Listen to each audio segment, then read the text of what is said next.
Donc il n'y a pas de carte en 1901, donc on a trouvé une carte du territoire en 1911. C'est en fait un dépliant publicitaire, mais Jean-Michel y reviendra un peu plus tard. Alors on y voit la vision, enfin si je puis dire, à vol d'oiseau, et donc on voit le bourg, avec son église, sa place, ça a quelque peu changé. Le train qui rentre en gare, il y a encore la gare, mais c'est la bibliothèque, mais il n'y a plus de train. Les villas le long du boulevard maritime, et tout ça aussi, ça a beaucoup changé. En 1938, le projet de boulevard maritime est présenté. Alors ce boulevard, il devait faire 950 mètres de long. Il devait aller de Rocher-Saint-Pierre, c'est-à-dire à droite du casino, jusqu'au Rocher-Saint-Gaud.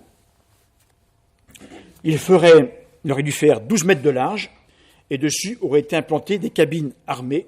C'était la fameuse commission qui avait été donc visiter Deauville pour voir comment Deauville avait aménagé son front de mer. Il faut lever un emprunt d'1 113 francs et, bien sûr, demander au préfet de bien vouloir céder à la commune la dite bande de terrain. En juillet 1939, l'emprunt est lancé, il est levé. En novembre 1939, le préfet donne son accord. Arrive juin 40. Le projet de digue, qui aurait été extraordinaire, ne verra jamais le jour.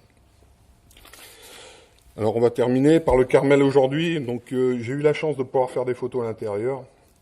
Ça, ce sont en noir et blanc, vous avez des photos des années 70, et puis ce qui est en couleur, c'est ce que j'ai pu réaliser. On voit que les carreaux, les carrelages posés sur les tables pour poser les plats sont identiques. Ils n'ont pas bougé depuis une trentaine d'années. Donc le Carmel a 120 ans d'existence. Vas-y, tourne un peu. Là, on a à l'intérieur une cellule. Et la seule chose qui est changée, en fait, c'est que le lampadaire est un peu plus moderne.